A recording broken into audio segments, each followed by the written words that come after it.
Hello everyone, my name is Harish Amiti. I am presenting you here daily editorial analysis of GR IAS Academy. We are discussing today editorials from the Hindu dated 10th October 2023. These are our topics for discussion today. So let us begin. Our first topic for analysis is Israel-Palestine conflict. What is this Israel-Palestine conflict? Why it is being in news? We will conduct an in-depth analysis. So first, understand that on 7th October 2023, that means recently, a group called Hamas, which is regarded as a terrorist group by many countries in the world, attacked the country of Israel. So now there is an ongoing war between Israel and this group called Hamas. So we will see the details of Israel-Palestine conflict. And see, there are two editorials in today's newspaper, both talking about the same concept, Israel-Palestine conflict. See, notice here in the first article, he is talking about something called original sin. So what is this original sin? This Israel-Palestine conflict has roots to last decade of the 19th century and also in the 1940s during the rule under British. So it is that much historical issue, and there is a solution to the long-standing conflict, and the solution is called two-state solution. We will also see in depth about this. This two-state solution is recommended as a permanent solution for this long-standing problem. But many countries are ignoring the solution today because Israel is growing as a country. So many countries are trying to get close to Israel, ignoring the two-state solution recommended by all the experts and UN, etc. So this author is calling forgetting this two-state solution the original sin. What is the original sin being committed by the world? Forgetting the two-state solution. Because why this terrorist attack to bring this two-state issue back into the news? So even it is a terrorist attack, even there is a war going on between Israel and the Hamas group. I would say the Hamas group is successful in bringing back this Israel-Palestine issue into the news. Okay, so the world has committed an original sin, and there is an article on this. Okay, and then another article is that the end of the two-state solution. In this article, the author is saying by committing a terrorist attack. Why it is called a terrorist attack? Because the Hamas group not only attacked military facilities, it has also attacked civilian facilities and has taken innocent people as hostages. So when you take innocent people as hostages, you cannot be called a legitimate authority. No legitimate authority does that. Okay, only terrorist does that. So this is definitely a terrorist attack. Now, this terrorist attack has put the two-state solution even further back because now the Israel would not accept the peaceful existence of this Hamas or Hamas group or even normal Palestinians along with Israel. We will see everything in detail along with the geographic map. Do not worry. I'm just explaining you the outline of the both articles. Okay, so this author is saying this terrorist attack is a disaster in a way that it will make the dream of Palestinians to have their own state more distant. Okay, they are fighting for the Palestinians, but this terrorist attack will do more harm to the Palestinians. So that is what the author in the second article is saying. So let us go into the issue. See, first of all, notice where is this whole thing is going on. This whole thing is going on in West Asia. On West Asia means on the west side of the Asian continent. See here, this is Saudi Arabia, this is Iran, this is Iraq. So notice Israel here. It is a very small country, very small geography we are discussing, but the issue is uh, very long and very intense. Okay, so this whole thing is in the west side of India. So we call it West Asia. But if you take Western countries like US and European countries, it is on the eastern side of them. So they call it Middle East. Okay, eastern side, but not too east as China or India. It is the Middle East for them. Okay, but it is West Asia for us. So if you are talking from Indian perspective, you should call it West Asia, not Middle East. Okay, so this whole thing can be divided into these five parts as discussion. First one is we should understand Israel-Palestine conflict. Second one, we should understand the Gaza and Hamas. What is this Gaza group and what is this Hamas group and what is this Gaza territory? Okay. and why Hamas is operating from this Gaza group. Okay, and then a recent phenomenon called Abraham Accords. Okay, so the present terrorist attack is related to this Abraham Accord, and we will also analyze what is the whole impact on India. Okay, impact of this whole issue on India. Then in the end, we will look at the solution recommended, that is the two-state solution to the whole issue, how the whole issue can be solved. Okay, so let us go into the issue. So if you notice that historically Jews has been persecuted everywhere. Okay, there are a lot of stereotypes against the Jews in many groups. Okay, so historically Jews have been persecuted throughout the history at many places across the geography. uh, by the end of 19th century, Jews were not concentrated in any single place across the world. Okay, they are distributed across the world, and they are scattered across the world. Because of this long persecution, there is a feeling among these Jewish sections that we should need a country of our own where our people can be safe. Okay, so that's how the very concept of Israel came to mind of some people. Okay, so why they have chosen this particular geography? Because this city called Jerusalem. Notice this city called Jerusalem. You should also focus on geography GS1. Okay, I will also explain again and again. Let us now focus on the city of Jerusalem. The city of Jerusalem, for its historical reasons, is sacred to three major religions: Christianity, Islam, and Judaism. This city is sacred for all three religions. All three religions have their holy sites in Jerusalem. So, this Jerusalem has been a place of conflict for these three religions historically. So, around the city of Jerusalem, this nation of Israel was conceptualized. And by the end of 19th century, people started coming slowly to this land, but it is very slow. The movement was very slow. You might have heard of a person called Hitler. Okay, he came to power in Germany in 1930. So when Hitler came into power, Hitler is very prejudiced person against the Jews. Okay, he is a very racist, and he has so many stereotypes against the Jews, and also for political reasons, he has persecuted Jews on an unprecedented level, historical unprecedented level, like no one has persecuted them. It is called Holocaust. What Hitler has done to Jews is called Holocaust. Suddenly, whole Judaism religion is under threat.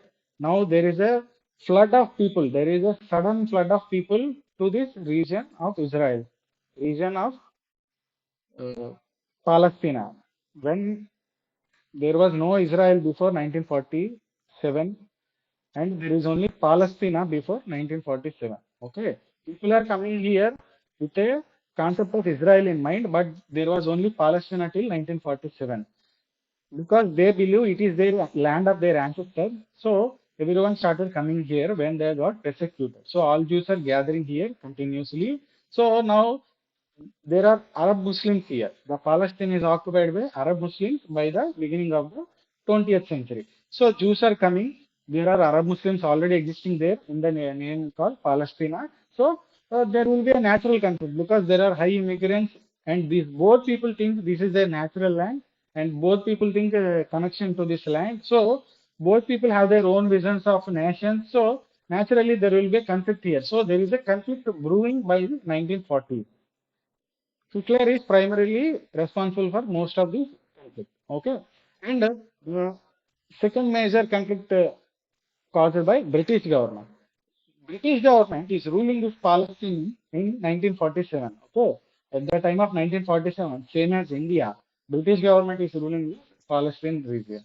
And what British government did, it remained as a mute spectator because there is a continuous violence between Jews and the Arabs growing here. But British government did not act. Same in the same way as it did not act between Muslims and Hindus in India, it also remained as a mute spectator against the violence between Jews and the Arab Muslims. Okay, so in 1947, British government recommended this issue, this conflict to the UN, United Nations, which was formed just after World War II. Okay, in 1945, World War II has ended. So after this World War ended, United Nations formed, and to this new United Nations, British government has recommended the issue. Please give us a solution. So UN gave this concept called two-state solution. So who gave this concept of two-state solution? United Nations in 1947. So how does it look like? It looks like this. Notice that Palestine before 1947, it is fully occupied by majority of Arab Muslims in 1947, before 1947, and by the time of 1947, after the Holocaust of Hitler, during the World War II, many Jews came here. So UN has proposed a plan in 1947. This is the plan. All the yellow region, it recommended to allowed to the Jews, and all the black portion, it allowed to retaining by Arab Muslims. So naturally, it is not accepted by Arab Muslims because majority of land has given to the Jews who are in minority, and the Arab Muslims who are occupying their that place for generations have given the lesser regions. Okay, less space in that region. So Arab Muslims did not accept it fully, but it is accepted by the Jews. Okay, it is accepted by the Jews, but the conflict between Arab Muslims and the Jews is going nowhere. The conflict is continuing, and suddenly there is a war in 1947, 1948 between Jews and Arab Muslims. There is a war. There is a war. In that war, Israel has won the war. So these Jews have won the war, and now they did not stick to the agreed plan. They have occupied even more area. So this kind of seen as unethical by many nations. Jews, when they have won war, they have taken the majority space, and they have left the two regions which are geographically disconnected to the Palestinians.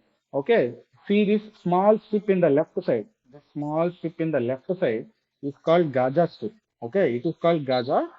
So that is the whole thing in the discussion. Gaza, Hamas is operating from this Gaza. So you can see the Gaza strip here. This other region of Palestine is called West Bank. Why it is called West Bank? There is a river called Jordan River here. This is the path of Jordan River. So this Palestine lies on the west side of the Jordan River, on the west bank of the Jordan River. So it became to be known as West Bank.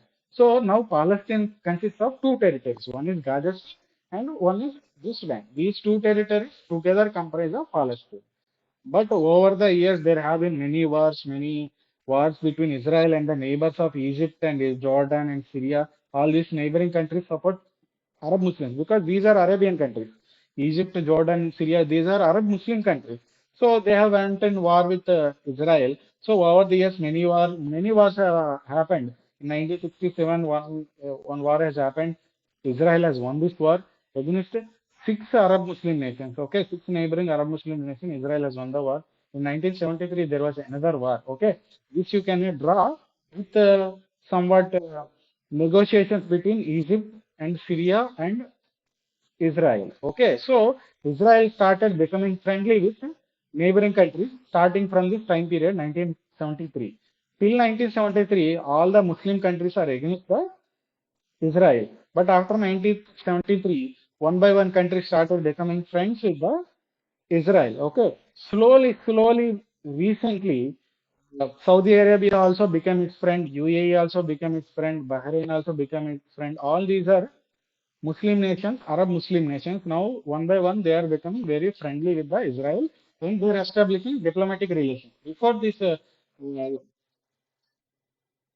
this treaties, friendship treaties, there was no diplomatic relations between Israel and these Arab Muslim countries. But now, one by one country establishing their diplomatic relations with the Israel.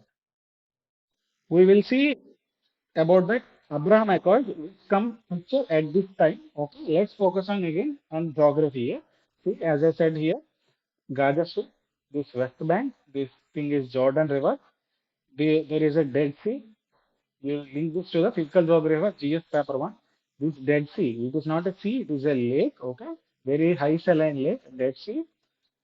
And here something called Golan Heights, okay? Historically, it belonged to Syria, but as I said, there was a war in 1967. During this war, Israel has occupied this Golan Heights, but it did not give back to Syria. And this place here is called Sinai Peninsula. It belongs to Egypt. You have heard of Suez Canal. It passes through the Sinai Peninsula. This whole thing is called Sinai Peninsula. In 1967 war, Israel has also occupied this Sinai Peninsula. But in 1973 negotiations I told you about, Israel has returned the Sinai Peninsula to Egypt, so thereby starting friendly relations between Egypt and Israel. But these Golan Heights were never returned to Syria. Okay, so now there are two distinct Palestinian regions. One is West Bank, one is Gaza Strip. See the city Tel Aviv. Earlier it used to be the capital. Now this Jerusalem is the capital of the Israel. Okay, see the Mediterranean Sea on the left side, Lebanon on the top of the Israel. So this is important for prelims. Okay, geography is important for prelims wise, and you draw this diagram in the main. If in a mains question comes on Israel-Palestine conflict, you should be able to draw this diagram in the mains. Okay, explaining with your help of a diagram is the technique of a student who has studied properly. Okay, a student who did not study properly, a student who did not write answers properly won't draw the diagram. Okay, you are drawing the diagram means you are a sincere student. That's what a diagram conveys to the evaluator. Okay, so notice the whole issue is between the Mediterranean Sea and the Jordan River. So moving on. So as I said, many Arab Muslim countries becoming friendly with the Israel. So they are making something called Abraham Accord. So what are the Abraham Accord? Two countries, two Arab Muslim countries. One is UAE, United Arab Emirates, and one is Bahrain. Okay. So with the help of mediation from the United States, you can see Mr. Trump here. He was former president of America. With the help of mediation from America, UAE and Bahrain made this Abraham Accords with Israel. Okay. So these maintain friendly relations between Israel and is Arab Muslim countries. So why Hamas has attacked Israel now? Because Hamas could not digest this Abraham Accords. Hamas is friendly relations between Muslim countries who they, in the opinion of Hamas, supposed to support Palestine, but they are siding with Israel. So Hamas attacked to disrupt this kind of friendly relations like Abraham Accords. Okay. Saudi Arabia also, see here, Saudi Arabia, this is UAE, this is UAE, Bahrain is a small dot here, Bahrain is here, okay. So this is UAE, Saudi Arabia, Bahrain, all of these countries are maintaining friendly relations with Israel. Why? Because the common thing between Israel and all of these Arab Muslim countries is that all of them hate Iran. Iran is being hated by all of these countries. So within the Muslim countries, there is a severe distance between Iran and the remaining countries led by Saudi Arabia. Okay. So all of these countries, including Israel, are uniting to fight Iran unitedly. Okay. So this Hamas group is also being supported by Iran. Why? Because Iran hates the Israel. So indirectly, Iran giving the support to this Hamas group, this Hamas terrorist group. Okay. So we have seen the historical background of the Israel-Palestine conflict and what is Gaza, what is Hamas. Hamas is basically a terrorist organization operating from Gaza Strip. Okay. So as you can see in the previous slide, as I told you, Palestine consists of two parts. One is the West Bank and one is the Gaza Strip. So one is West Bank, one is the Gaza Strip. Here is the Gaza Strip, here is the West Bank. So this Gaza Strip slowly came to the control of a group called Hamas. By 2006, this Hamas gained full control over the Gaza Strip. This West Bank is not ruled by Gaza Hamas. It is ruled by a group called Fatah. It rules in the name of Palestinian National Authority. Okay, Palestinian National Authority. Sometimes it is also called Palestinian Authority. So this Gaza Strip is ruled by Hamas. Okay, there is no elections. It is just a group, extremist group controlling the land. And this West Bank is being controlled by Palestinian Authority. And Israel is a democratic country with elected prime minister and president. Okay. So after discussing the Abraham Accords, next thing to discuss is the impact on India in two-state solution. We will see the impact on India. So why we need to read impact on India? Because in GS2 there is a line, syllabus line called impact of policies of developed and developing countries on India. Okay, so whatever is happening in the world, if India is impacted by it, we should read it. We should read that news whenever India is getting impacted. How India is getting impacted in this issue? Because there are two countries, one is Israel, one is Palestine. Now, if you think morally, Palestinian people also deserve a state because historically they are living there. This Israel Jewish people also need a state. Both people need a state. So ethical wise, any country should support two-state solution as recommended by United States. Okay, so India is having a tough time balancing the relations between India and Israel, India and Palestine, or its ideal position on two states, because now for practical reasons, India and Israel are very close. India and Israel are very close. They need each other because Israel is a very powerful country technology wise. So you cannot ignore Israel. Okay. So India needs Israel. India and Israel are very good friends. Uh, on global stage also, Israel gives India a lot of technology, agricultural wise, drones wise, etc. Okay, so India and Israel good friends, but at the same time, ethically you have to support Palestine. So with these kind of conflicts, India will have a tough time balancing the relations with Israel and the Palestine and other Muslim countries who support Palestine. Okay.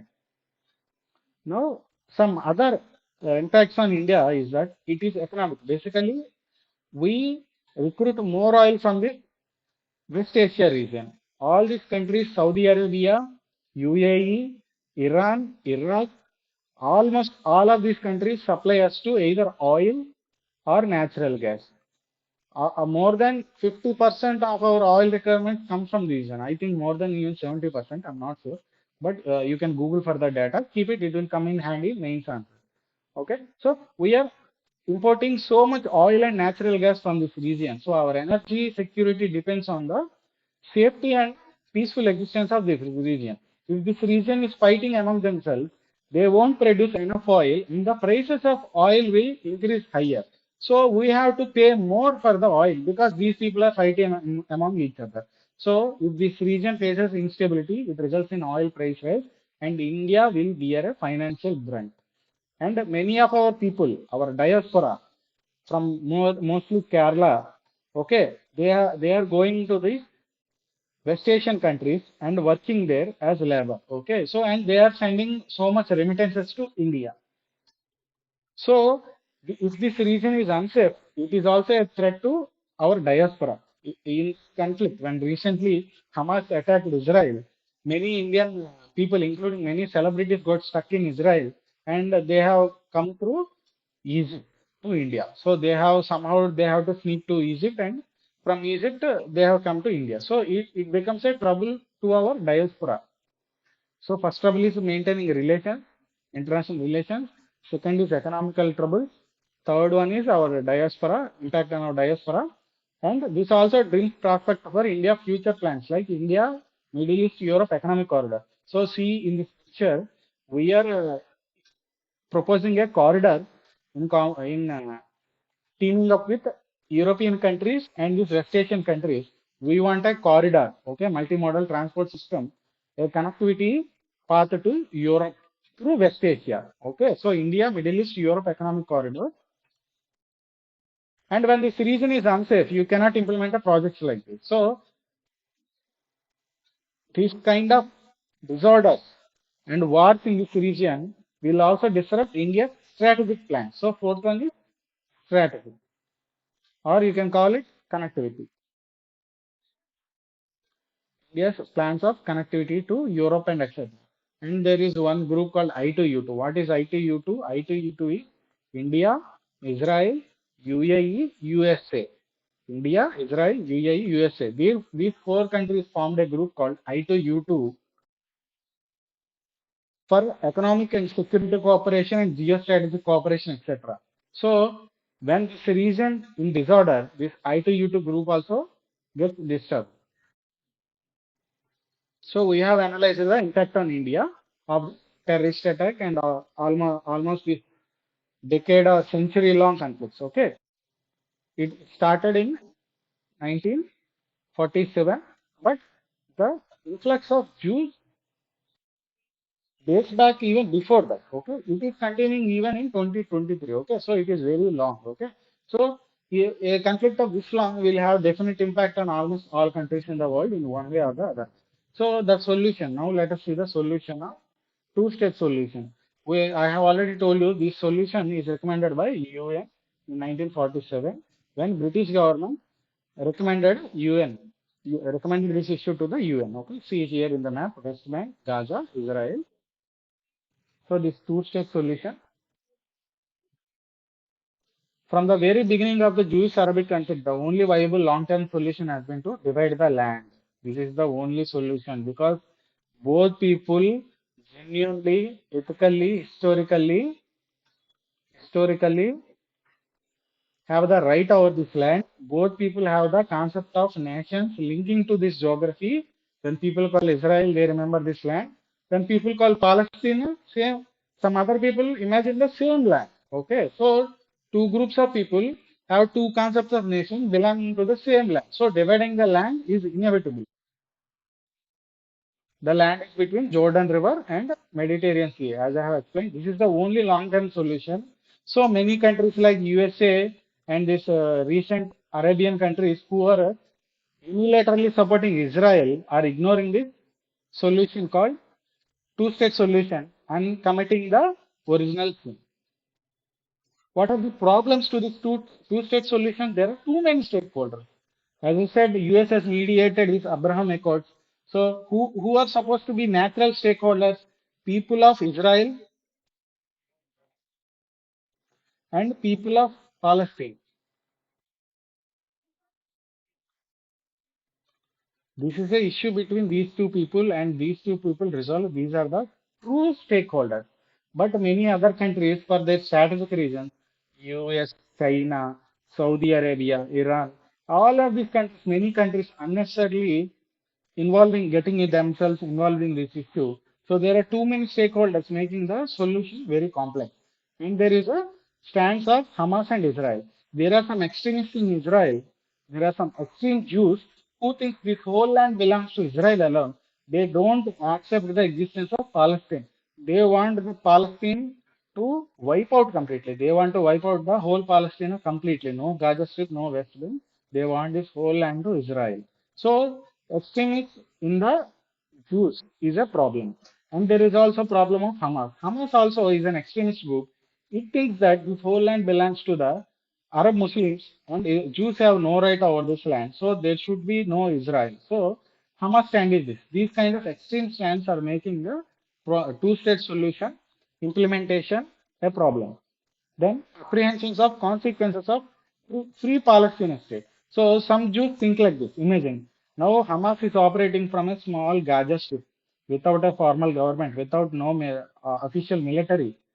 When a small terror group operating from a small religion can attack like this kind. In the recent attack, 700 Israeli citizens died, and many, almost 2,000 people injured in this recent attack. And the war is going on. We don't; these figures are not final. The war is still going on.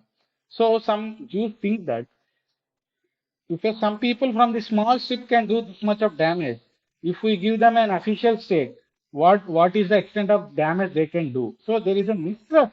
What will happen if we give a Palestinian state under the two-state solution? So some Jews think it is okay. We accept the discomfort of eliminating the Palestine because we don't want to get eliminated. So anyone prefers annealing the others compared to annihilation of themselves. So some Jews think even it means Israel occupying the Palestine areas, it is fine because it only protects us in the long term. So there is a mistrust between Israeli voters, Israeli people, and the Palestinian people. So the only way Palestine can get this sovereign state, a land of their own, is to convince the Israeli voters that they can exist peacefully along with the Israel. This kind of terrorist attack when happen, it disrupts this image of peacefulness and also this Palestinian Authority, which is ruling the West Bank, did not condemn this Hamas attack on the Israel. If it would have condemned this, then there would be a clear difference between these extremists and these peaceful people. But they are not condemning it. Many leaders across the world, Muslim leaders also not condemning it. So this kind of not condemning the terrorist attack makes it difficult to solve the issue because as long as the doubts remain in the minds of the common people, they can be exploited by the politicians of Israel. So the solution will not be achieved. So that is the whole issue of Israel-Palestine conflict. You can relate to this world geography, world history in the GS paper 1, world history of GS paper 1, and also to the geography, physical geography. You should know this geography. I have given here, I have already explained it. You can also link this to the GS paper 2, effect of the policies and politics of the developed and developing countries on India's interests. And there is another syllabus line called Indian diaspora. So please link every current affairs topic to the syllabus lines. Okay. I will update daily editorials on this YouTube channel of ours, and I will also give sample question every day on every current affairs topic. I will also explain how to link every current affairs topic to our syllabus. So please keep following our channel. So this is with Israel-Palestine conflict. Our next issue is mental health and informal workers. Mental health and informal workers. First of all, why this in news? Because today is October 10th is World Mental Health Day. Focus on mental health, not just health, world mental health. So mental health is often overlooked. Physical health is overfocused. You can categorize health into physical and mental health. Physical and mental health. So physical health, we focus mostly on physical health, our diseases, our skin, our eyes, and our body. But we most often ignore the mental health. And among this ignorance of mental health, author is saying one segment is often overlooked when concerns of mental health comes, that is informal sector. So author is saying these informal workers, who is informal worker? Who is informal worker? In economy, you will read that an informal worker is someone who will work outside of the official rules and laws. Okay, so informal sector does not come under the laws of the government. It basically operates in social relations. So the work conditions of informal worker is dire. So these financial and other troubles of informal worker will lead to the mental health issues among informal health workers. So that is what the author is highlighting. So you can see here, title is mental health and floundering informal worker, and he is saying informal workers, despite their significant contribution to the national income, are perennially exposed to economic, physical, and mental vulnerabilities.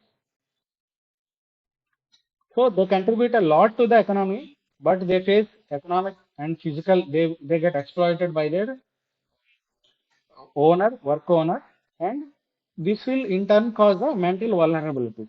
So the author, with the help of data, highlighting how the vulnerabilities of the informal worker will result in the mental agony for them. He is saying an ILO study, International Labour Organization study, shows 15% of working age adults globally live with mental disorder. This is a very high number because we ignore mental health usually is not easily recognized. So on one hand, decent work. When people have good work, their mental health will be good. But people have poor working conditions or uncertain working conditions or unemployment. If a let's say a daily wage worker, he will be employed today. Tomorrow there is no guarantee he will be employed. When there is uncertainty in the employment, it is called precarious employment. They are called precarious. So people whose employments are uncertain, they are called precarious. So when there is a uncertainty in employment, they call precarious. So when there is a precarious employment or unemployment, it causes not just financial problems or social problems, it also causes mental problems to the worker. That is what the author is trying to convey. So not just international level, he is also saying that in India it is more intense. In India, this problem is more intense because 19% of Indian working population are informal. Only 10% workers are in the formal sector in India and they work under the rules. So almost 90% workers work outside of the rules of the India, rules and laws of the government. So these workers often operate without regulatory protection, unsafe conditions. They suffer a high uncertainty, deep precarity with respect to employment. They face discrimination. They have poor social security and financial protection. So this will result in mental health issues and poor mental health care. So among these informal workers, it is not a uniform impact. If you see, it is clearly explained here. It is the impact is higher on women. Okay, there is a gender disparity among these informal workers.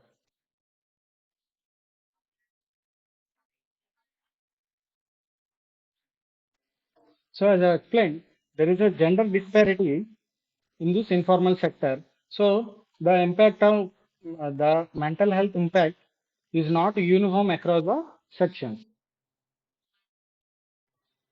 It is higher among the women, and as you can see here, it is higher among the youth also. So three sections bear the most impact. One is the woman, one is the youth, and another one is the elderly. These three social groups faces more problems among the informal sector. The reasons are also given here. Over 19% of Indian women engage in informal. So only 5% of women engage in formal work. So this is very low compared to the men who work mostly in formal sector. Okay. So compared to men, women face more problems in the informal sector because they also suffer patriarchal structures at their homes and in general society. And there is a problem of youth unemployment. We know in our country unemployment is a stigma. The opportunities are less, the skill development opportunities are less, but the stigma around unemployment is high. So youth faces a high stigma of unemployment, which leads to mental health issues. And the elderly by their very age issue, they are highly vulnerable to the poor mental health.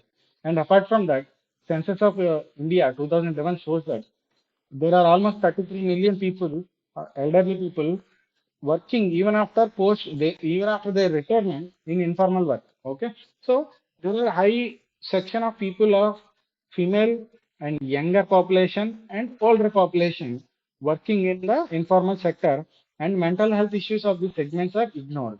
And not just the social group, there are some other issues also causing challenges and mental health issues. One is that impact of COVID-19. So COVID-19 has impacted all of us. But imagine these people who are even without COVID facing much severe mental health issues. Now the COVID-19 has multiplied this impact on this section. And then another thing is that reduction in funding of schemes like MG Narega. Government, you see this financial area has reduced the finance for this Mahatma Gandhi National Rural Employment Guarantee Scheme. National Rural Employment Guarantee Scheme. It is an employment guarantee scheme.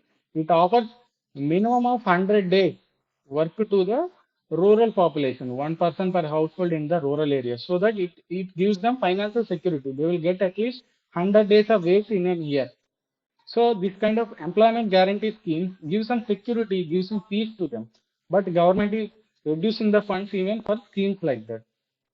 And the data from NCRB, National Crimes Record Bureau, says that 26% of people who commit suicide are daily wage earners. So daily wage earners who can be called precarious because their employment opportunities are uncertain. I can be employed today, I cannot be employed tomorrow.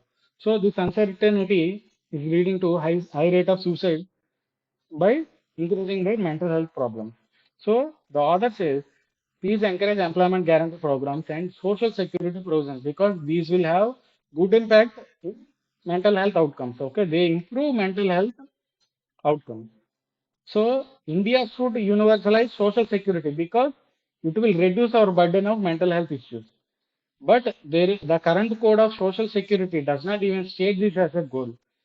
To address the issues of mental health, we need universal social security. Universal social security means everyone should have the right to social security, like right to education. Everyone should have the right to social security. But this current code, which is Code on Social Security 2020, this is a law brought by the government in 2020. It is called Code on Social Security. So Code on Social Security. It is nothing but like pension, some insurance after accidents, etc., old age insurance, accident insurance, disability, etc. These are called social security. So this social security does not even say, this code does not even say it is my goal to achieve universal social security. When it is not even as a theoretical goal, how can you achieve it in a practical way? That is what author is saying. We are not even bothered to achieve that as a dream also. Achieving in reality is a different. At least we should have a dream. Okay, we want a secular country. It is a dream. There are a lot of communal conflicts happening in the country. So it is not happening in reality. But we are constantly trying to be more and more secular. So that continuous effort, at least the theoretical rules should be clear. but the code is not even have that theoretical goal also. Another concern is that in India, apart from the general neglect of mental health, okay, out of the total budget for health, only 1% is for mental health. 99% is for physical health. All the diseases, diabetes, malaria, these kind of physical health issues takes up 99% budget. Only 1% budget goes to mental health.